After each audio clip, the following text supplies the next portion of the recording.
C'est toujours une bonne journée quand on reçoit un colis de Wish Motorsports par la poste. Je suis super excité pour la vidéo d'aujourd'hui. Nous allons faire une explication complète et un tutoriel sur l'installation de ce kit d'alimentation auxiliaire à un seul port pour ma Fiesta ST.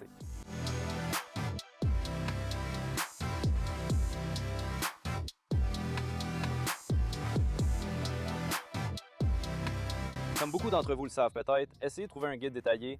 Wow, cette abeille vient de mourir juste devant. Ouh. D'accord mec, je filme. Qu'est-ce qui se passe ici? Comme beaucoup d'entre vous le savent, si vous essayez de trouver une vidéo d'installation détaillée sur ce sujet, c'est impossible. Donc, comme nous travaillons avec notre sponsor Wish Motorsports, j'ai contacté Ron et je lui ai dit « Lançons l'installation d'un système d'alimentation auxiliaire ». Il m'a dit « D'accord, faisons-le. Fais-moi une vidéo détaillée ». Donc c'est ce qu'on va faire aujourd'hui, je suis super excité, mais on va se lancer dedans, on va voir tout ce qu'il y a dans ce kit, on va voir ce qu'il faut pour l'installer, on va voir combien de puissance on peut obtenir. Je travaille aussi avec Desi Tuning, il est également partenaire dans cette vidéo, donc je suis super excité de travailler avec Ron chez Wish Motorsports et Jason chez Desi Tuning. Et on va voir tout ce qu'il faut pour installer ce kit d'alimentation auxiliaire. D'accord, tout le kit est déballé. On l'a tout étalé ici sur la table pour qu'on puisse voir toutes les pièces incluses. Pour commencer, voici le contrôleur d'injecteur Split Second. C'est évidemment nécessaire pour contrôler les injecteurs et toute l'électronique. Tout cela va se brancher sur les 4 injecteurs différents et il y a aussi un adaptateur de câble série. Ici, on a une durite de carburant. C'est une durite de carburant aéromotive et on a aussi les raccords qui vont avec. C'est compatible avec l'I-85 et totalement sûr.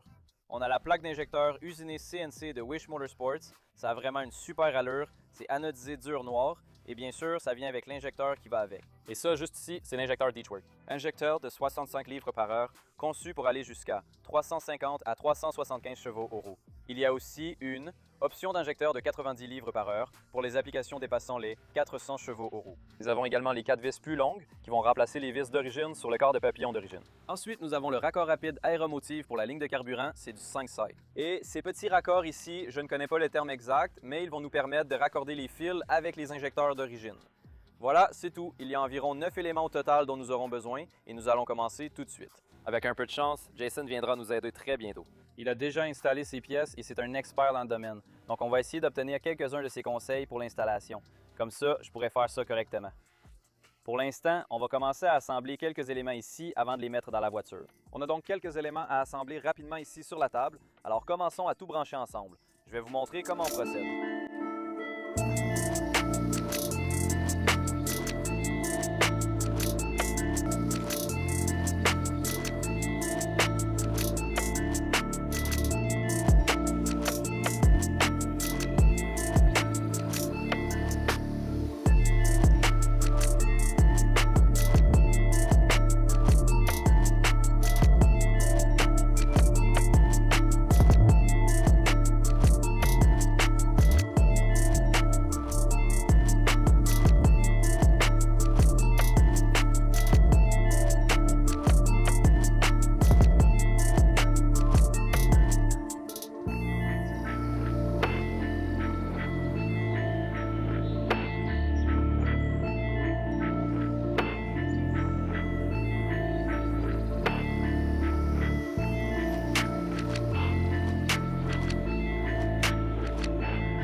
Très bien, donc on a assemblé et serré cette pièce principale, on a bien serré ses raccords, donc c'est pratiquement prêt à être installé. Les clés qu'on a utilisées ici sont une clé de 3 quarts, une de 19 mm et une de 18 mm.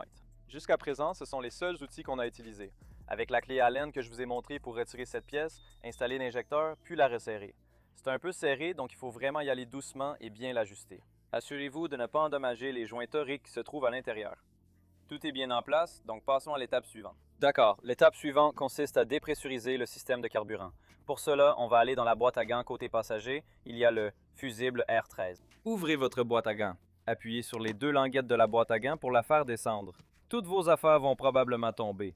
Nous devons démarrer le véhicule et voir s'il cale au bout de 20 secondes. Car alors, nous saurons que le carburant ne circule plus. D'accord, on a peut-être retiré le mauvais, parce qu'il ne cale pas. Essayons-en un autre. D'accord, on a trouvé le bon. Très bien, maintenant qu'on a trouvé le bon, je vais vous montrer le bon. Maintenant, on va juste faire tourner le moteur encore. 20 secondes, pour s'assurer que tout le carburant est bien sorti du véhicule. D'accord, il ne me laisse pas démarrer. D'accord, ce n'est pas normal. Pour une raison quelconque, il ne me laisse pas démarrer et sortir tout le carburant, donc on va devoir retirer le système. J'espère que le carburant ne va pas nous éclabousser partout. Voici le fusible approprié. Il ressemble à ça, en haut à gauche. Je suis presque sûr que si tu as la même année et le même modèle, ça devrait être pareil pour toi. Donc le fusible en haut à gauche ressemble à ça. D'accord, l'étape suivante consiste à retirer la borne négative de la batterie.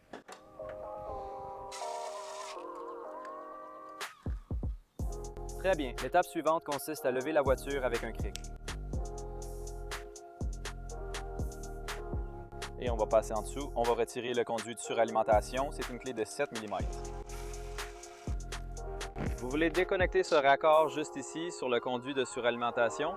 Il y a une autre durite de dépression connectée ici avec une languette verte. Il suffit de tirer les deux languettes vertes vers l'avant. Et la durite de dépression va sortir tout seul.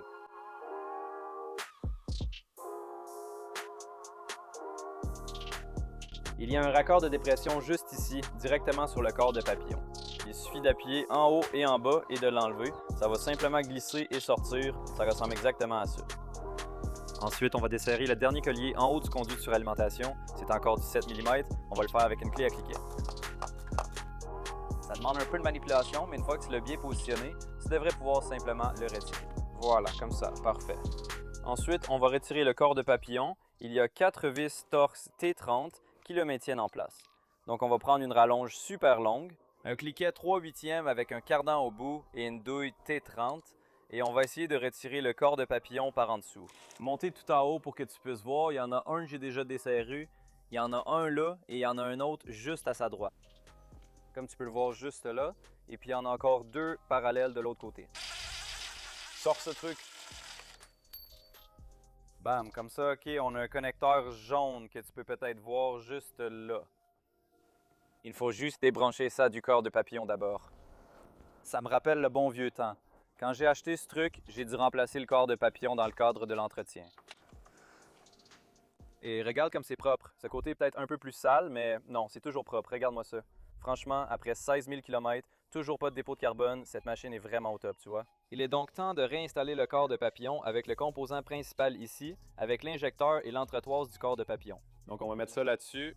Le joint en caoutchouc est orienté vers le bas, vers le corps de papillon. Ça se remet juste là-dessus. Et ensuite, vous allez utiliser ces nouvelles vis cruciformes de 3 pouces et on va faire 1, 2, 3, 4 en les remettant directement dans ces trous.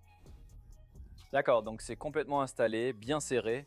On a remis les 4 vis maintenant, vous pouvez le voir là-haut, mais c'est prêt à fonctionner.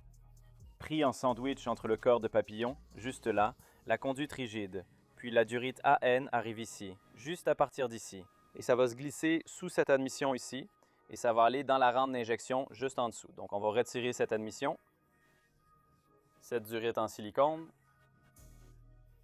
Juste ici, je vais enlever ce collier, soulever ça.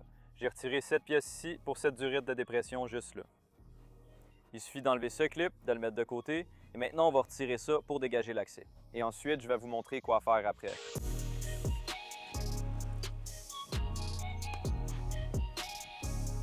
Comme vous pouvez le voir, on a accès à cette conduite rigide de carburant juste ici. Donc je vais vous montrer comment on peut la déconnecter. J'ai dû sortir pour aller chercher quelques trucs. On va avoir besoin d'une pince à sertir. J'ai pris du nouveau ruban isolant. Et il vous faudra un de ces connecteurs de masse en anneau. On doit mettre ici un adaptateur porte-fusible de type mini. Il faut que je précise quelque chose. C'est un adaptateur porte-fusible. Je me suis trompé, celui-ci est vraiment petit, il ne faut pas prendre le super mini, il faut prendre celui-ci avec les broches qui ressemblent à un fusible standard comme celui-là. Donc n'utilisez pas celui-là, utilisez celui-ci. Et ensuite, on va utiliser le fusible de 7,5 A sur celui de droite, comme ceci. Et le 10 A pour remplacer le 10 A d'origine, comme ça. ce jeu d'outils de déconnexion rapide juste ici. On a besoin de celui-ci, le gris, le 5/16e. C'est pour les conduites de climatisation et les conduites de carburant. On va le mettre autour de cette conduite juste là. Ce qu'on va faire, c'est prendre cet outil ici, on va le pousser autour, il y a une fente sur le côté, on le pousse autour de l'arrière, puis on le tire vers nous et ça devrait le déclipser.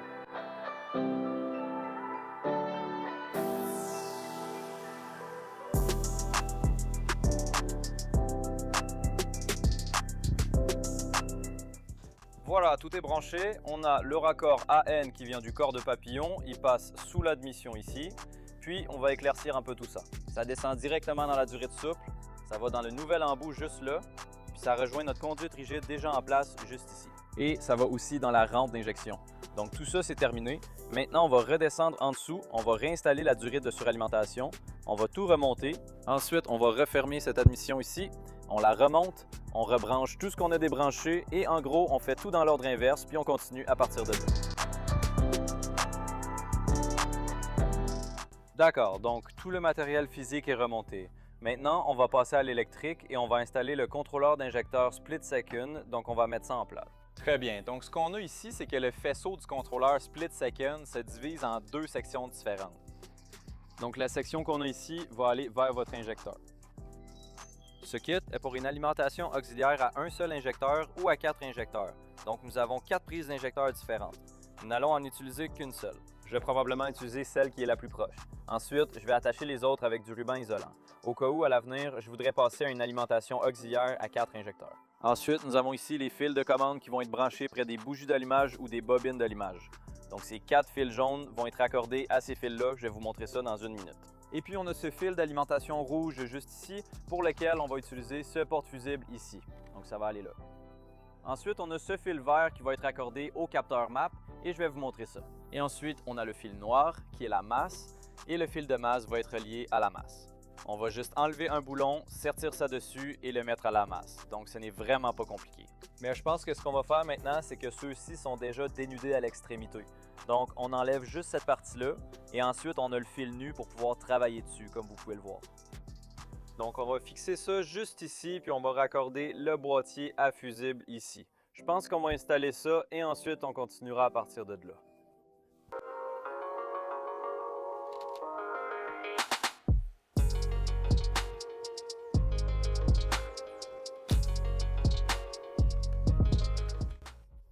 Allons au boîtier à fusible. Je vais vous montrer dans quel fusible on va se brancher ici.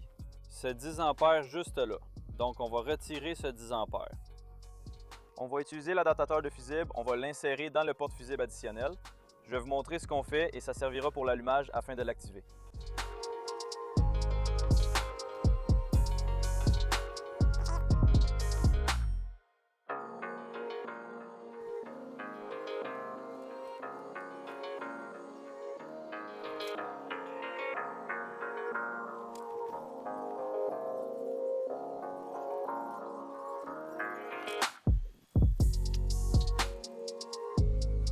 Et on a ces 5 connecteurs de jonction qui sont fournis ici.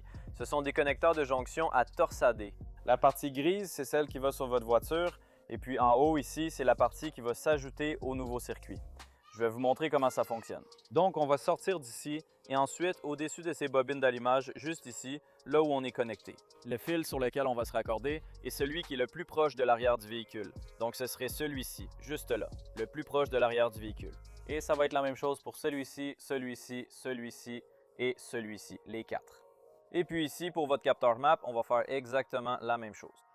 Le même fil qui est le plus proche de l'arrière du véhicule, ce serait donc ce fil bleu juste ici à l'arrière.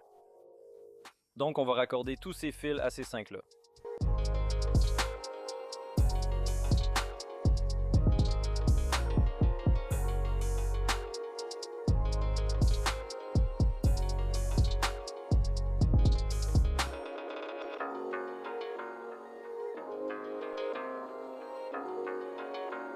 Donc, la prochaine étape, c'est d'installer ce contrôleur split second. On va le fixer avec du ruban adhésif double face sur le dessus de la boîte à fusible.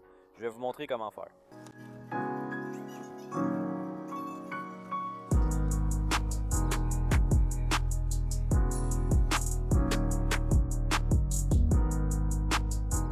En gros, ce qu'on va faire ici, c'est prendre le faisceau de câble, le faire passer en haut et en dessous en s'assurant qu'on ne touche rien de chaud. Ça va aussi passer sous l'admission ici. On va maintenant retirer cette extrémité noire ici et ce qu'on va faire, c'est prendre l'alimentation et la masse parce qu'elles vont se trouver de ce côté. Et le reste du câblage doit aller de ce côté du moteur. D'accord, donc tout est câblé. Laissez-moi vous montrer. Ici, on a tiré le fil rouge à travers la gaine pour qu'il ressorte ici. C'est un peu en désordre. C'est juste une installation temporaire pour l'instant, juste pour que ça fonctionne. On pourra revenir plus tard pour tout arranger. Et puis on a le fusible juste ici. On va simplement tirer la boîte et le brancher sur ce fusible de 10 ampères. Et puis on a notre masse qui est aussi passée par la gaine. On l'a juste placé ici à côté de la batterie, puis relié à cette masse juste là. C'est assez simple pour l'autre gaine. Pour aller à l'injecteur, ce qu'on a ici, c'est qu'elle descend juste ici, longe la batterie. On essaie de la garder éloignée de tout ce qui chauffe. On l'a fixée avec des colliers juste ici sous l'admission, puis elle ressort juste sous l'admission ici. Comme vous pouvez le voir, j'ai regroupé les 3 autres connecteurs avec du ruban isolant, juste pour les protéger pour l'instant. Ensuite, on a passé notre dernier connecteur du kit directement à l'injecteur et vous pouvez le voir branché juste ici. Donc je vais le faire passer ici en dessous, faire la même chose, le faire passer autour, puis je vais le brancher à ceux-ci et je vais vous montrer à quoi ça ressemble.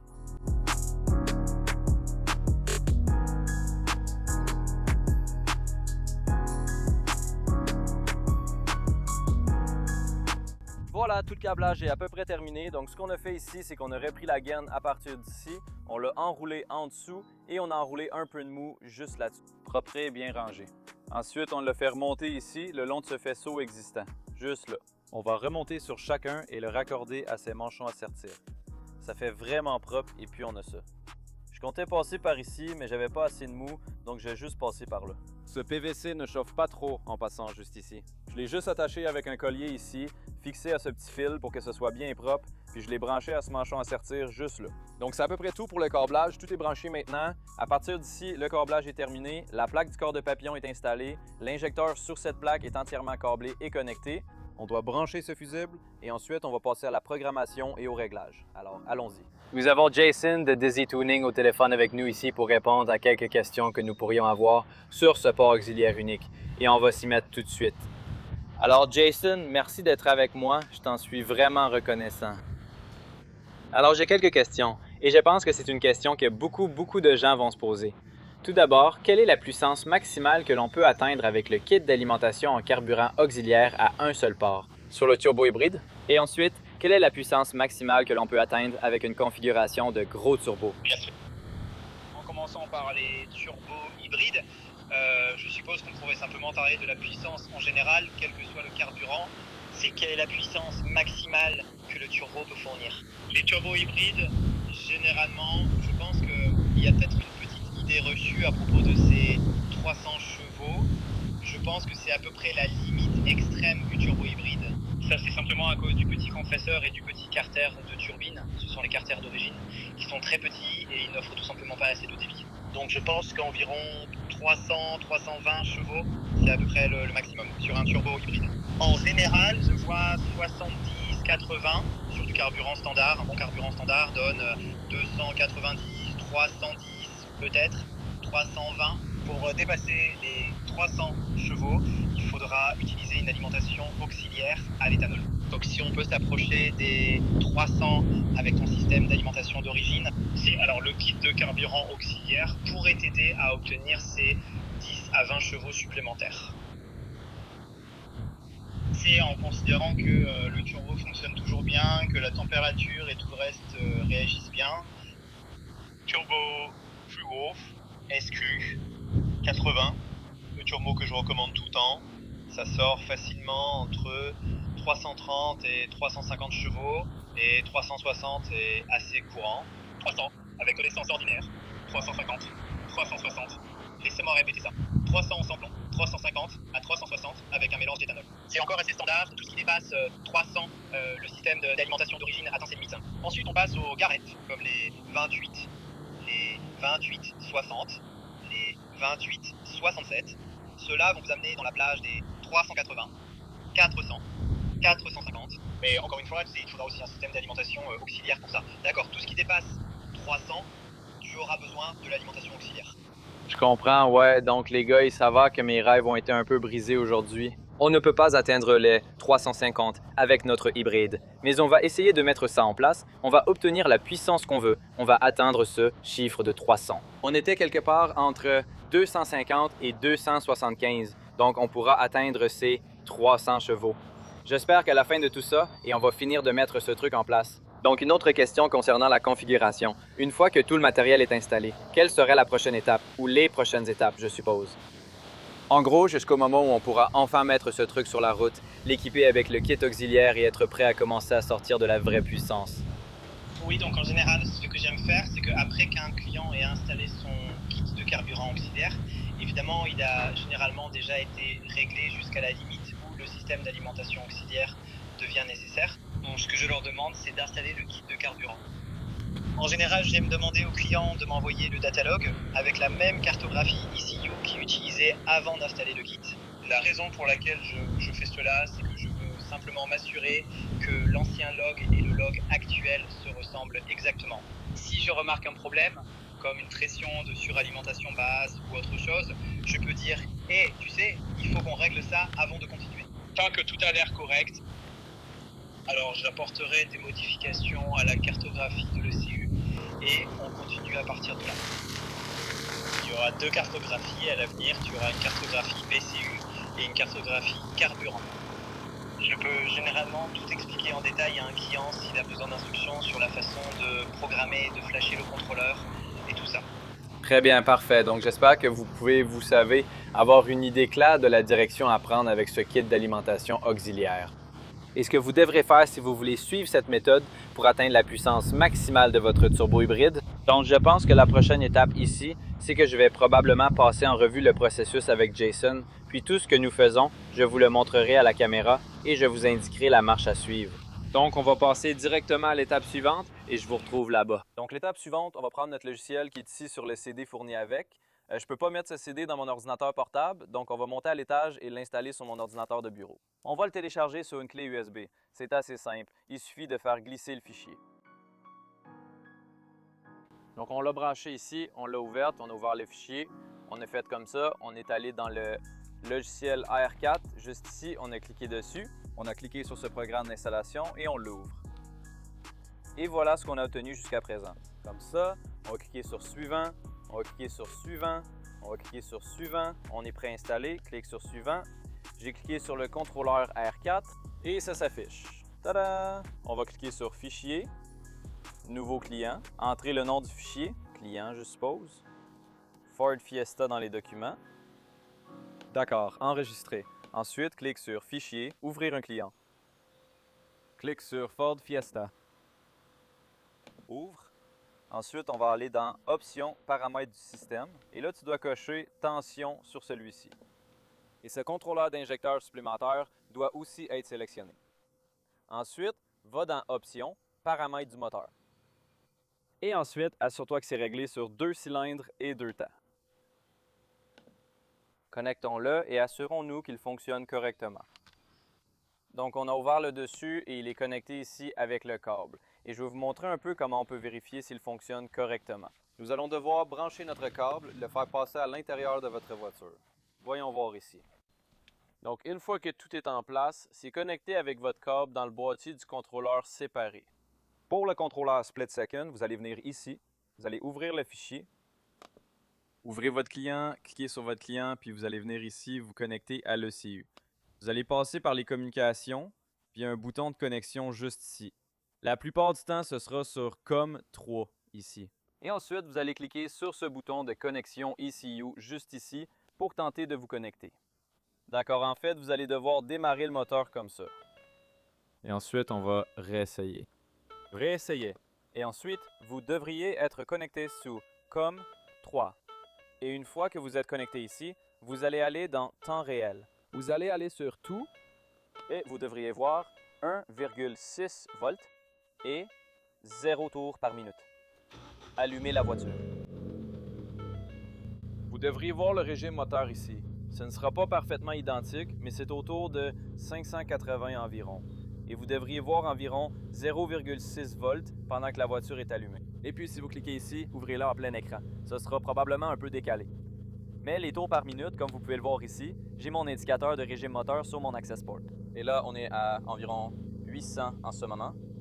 Et puis, une fois que vous atteignez une plage de régime moteur plus élevée, c'est là que ça va correspondre parce que vous n'avez pas besoin que ce contrôleur fonctionne à bas régime. Il entre en action quand vous commencez à ajouter plus de carburant et à produire plus de puissance. Donc là où on en est maintenant, c'est qu'on vient d'envoyer quelques enregistrements de données. Si vous ne savez pas comment enregistrer des données, vous pouvez regarder une de mes vidéos récentes. Je pourrais peut-être mettre un lien ici pour que vous puissiez aller voir. Donc on vient de faire un enregistrement de données avec la cartographie pour Essence 93 octane, tout le kit installé, débranché et éteint. Comme ça, vous pouvez juste vérifier que l'installation s'est bien passée. Il n'y a pas de fuite et ça a l'air plutôt bon. Donc on vient d'aller chercher de l'éthanol. Il m'a dit qu'on allait passer directement à la cartographie E40 avec ma dernière cartographie E30 qu'on avait déjà réglée pour le 30. Donc on va essayer d'obtenir le bon mélange I40 parce qu'on va passer directement à l'I40 pour ce premier réglage. C'est ce que Dizzy a recommandé. On va d'abord transférer l'éthanol dans mon bidon VP Racing pour que je puisse vraiment le verser dans le réservoir.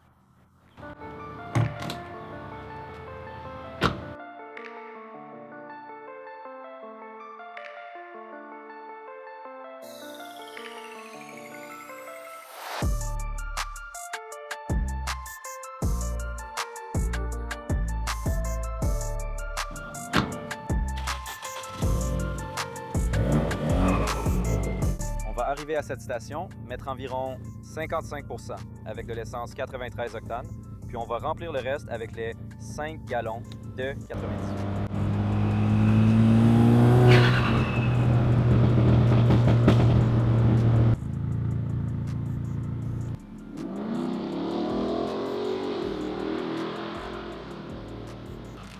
Ouais, merci mon pote, j'y serai. D'accord, donc ce qu'on vient de faire, c'est qu'on a rempli 55% avec du 93 octane, puis on a mis le reste avec les 5 gallons de 98 dans le réservoir. Là, on est complètement plein. Tu peux trouver plein de calculateurs en ligne pour obtenir le bon ratio. On va faire quelques bonnes accélérations, ensuite on fera des enregistrements de données et on enverra ces données à Jason. Et ensuite, avec un peu de chance, il nous enverra une nouvelle cartographie de carburant. On la chargera et on verra ça quand on y sera. Mais pour l'instant, je vais faire quelques enregistrements et on les lui enverra. J'espère qu'il ira un peu mieux, on verra. Ça pourrait donner la même sensation que la cartographie I30, jusqu'à ce qu'il ajuste certaines choses, mais on verra à partir de là.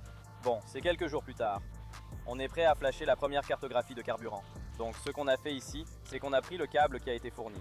On l'a branché sur le contrôleur split second connecté ici, puis en USB à notre ordinateur. On s'est assuré que le fusible était bien en place et on va faire ça tout de suite. Donc ce qu'on va faire ensuite, c'est ouvrir le contrôleur R4.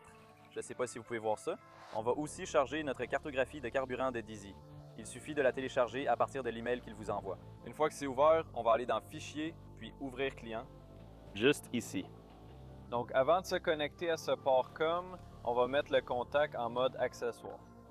On devrait pouvoir se connecter au port COM maintenant. Voyons voir. D'accord, et nous sommes connectés. Très bien. Ensuite, ce que tu vas faire, c'est fermer cette fenêtre. Tu vas faire Fichier, Fermer client, puis tu vas faire Fichier, Ouvrir client. Ensuite, tu vas vouloir ouvrir le client qui correspond à ta cartographie de carburant, qui est juste ici, c'est la mienne. Tu vas retourner sur le port COM et ensuite te connecter. Nous devrions être connectés. Je vais aller dans les cartographies de carburant. Ensuite, nous allons écrire des données dans le CU, qui est juste ici. Nous allons écraser, cliquer sur oui. Je vais laisser ça se charger. Et puis une fois que c'est chargé, on va faire défiler. Donc vous devriez voir des zéros avant que les cartographies ne soient chargées. Vous allez faire défiler et vous allez voir des tensions dans ces cases juste ici. Donc une fois que vous voyez ça et que ce ne sont plus tous des zéros, votre carte devrait être chargée. Vous devriez être prêt à y aller. On va déconnecter ça et ensuite aller faire quelques relevés de données. D'accord, je suis assez nerveux. J'espère que tout va bien se passer. Il y a pas mal de risques d'erreur ici, mais on va faire des relevés de données. On a 3 essais à faire. Et j'espère que ça va bien se passer. Je vous dirai ce qu'on obtient. Voilà où on en est. C'est le premier essai sur ta première cartographie de carburant. Donc j'imagine qu'on aura probablement encore une révision à faire. Mais on va être en 3e à 2500 tours par minute. Et ensuite, on va aller jusqu'à la zone rouge. Donc on va faire 3 relevés de données ici. C'est parti. Oh!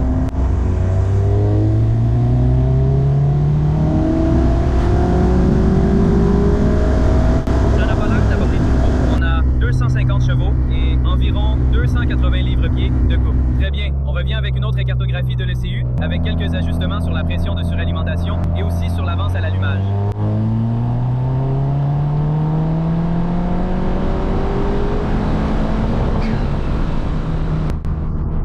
obtient des chiffres plutôt corrects. C'est mieux qu'avant. Donc là où on en est maintenant, voici la mise à jour la plus récente de mes chiffres estimés pour le Cobb Access Board. Cet essai concernait la puissance. Il estimait environ 270 chevaux. C'est plutôt bien. Le couple estimé est d'environ 280 livres-pieds. Donc, on fait des progrès. J'espère qu'on pourra atteindre les 300. Sinon, on essaiera de s'en approcher le plus possible. Et pied au plancher.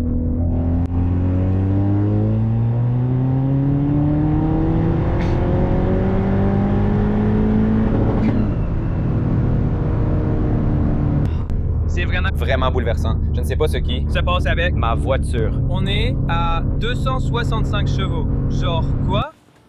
Donc, je pense qu'on doit avoir une discussion. Ce chiffre magique de 300 n'est pas encore possible. Malheureusement, avec ce turbo hybride, le climat dans lequel je me trouve et beaucoup d'autres facteurs, nous ne pouvons pas atteindre ce chiffre de 300 chevaux avec ce turbo hybride.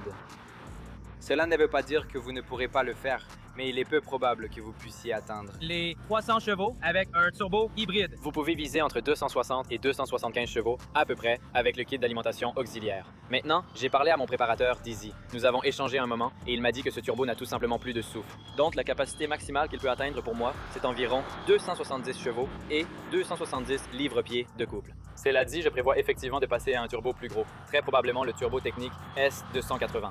J'ai entendu beaucoup de bonnes choses sur ce turbo plus gros. Je sais que c'est un peu comme un mélange entre un turbo hybride et un gros turbo, mais je suis impatient de passer un jour à ce type de turbo. Ensuite, on reviendra sur tout ça avec l'alimentation auxiliaire, pour voir combien de puissance on peut vraiment sortir. Cela dit, un grand merci à Wish Motorsports de m'avoir envoyé ce kit d'alimentation auxiliaire. Même si on n'a pas atteint le chiffre qu'on voulait, il est prêt pour la prochaine étape de ce véhicule quand je passerai à un turbo plus gros. Les gars, allez sur wishmotorsports.com, c'est l'endroit idéal pour votre Fiesta ST, Focus ST, EcoBoost Mustang, Explorer. Allez voir leur site web, ils ont plein de trucs géniaux à découvrir. Et aussi le préparateur Dizzy Tuning. Jason a vraiment assuré sur cette cartographie, même si on n'a pas atteint ce chiffre, il a fait tout ce qu'il pouvait, tout en gardant la sécurité du véhicule.